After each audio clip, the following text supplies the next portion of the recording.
我们为哀悼低下头，我们更要为战胜困难挺起胸。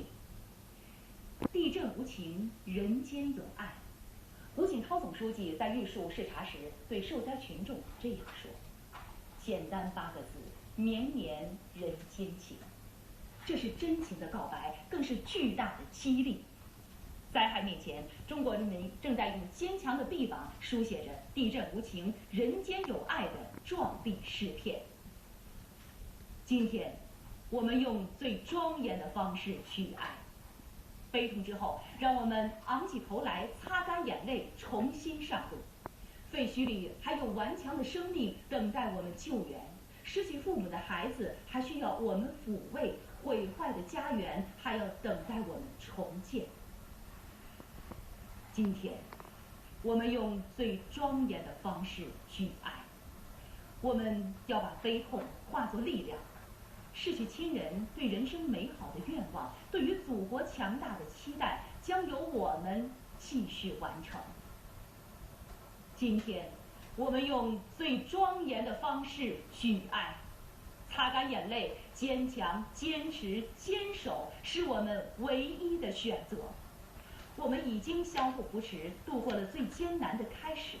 现在，只要有顽强的意志、不懈的努力，我们就一定能够渡过难关。新校园会有的，新家园会有的。困难再大，我们信心不失；灾情再重，我们希望不灭。我们相信，有党中央、国务院的坚强领导，有全国人民的团结奋进和无私大爱，玉树一定迎来重生的曙光，因为我们在一起。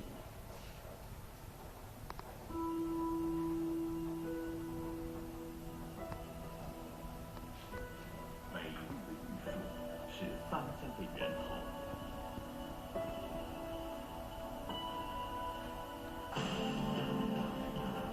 一场突如其来的灾难把家园砸碎。2010年4月14日7时49分，7.1级强烈地震使2000同胞失去生命，2万平方公里国土受伤，近10万群众无家可归，千百个生命在等待救援。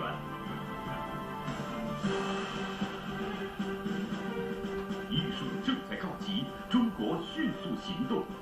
地震发生后，党中央、国务院高度重视，胡锦涛总书记、温家宝总理第一时间作出重要批示，要千方百计救援灾区民众。按照胡锦涛总书记、温家宝总理的重要指示，国务院迅速成立抗震救灾总指挥部，中共中央政治局委员、国务院副总理回良玉担任总指挥，一场大规模国家救援行动迅速展开。8时20分，中国地震局启动2级应急响应，中午时分将响应级别升为1级。8时30分，民政部启动国家4级救灾应急响应，12时将响应等级提升至1级。卫生部启动自然灾害卫生应急1级响应，调集医疗专家组成国家救援队。铁道部24小时负责处理救灾物资装车、卸车和运输，确保救灾物资以最快速度运抵灾区。中央国家机关全面动员，解放军指战员、武警官兵、公安干警、消防战士火速开动。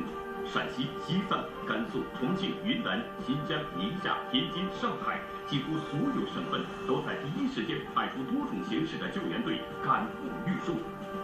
救援队伍和救援物资迅速集结，各路大军开赴灾区。海南中境内是前往玉树的必经之路，在路上我们看到各种救援的车辆正源源不断的赶赴玉树灾区。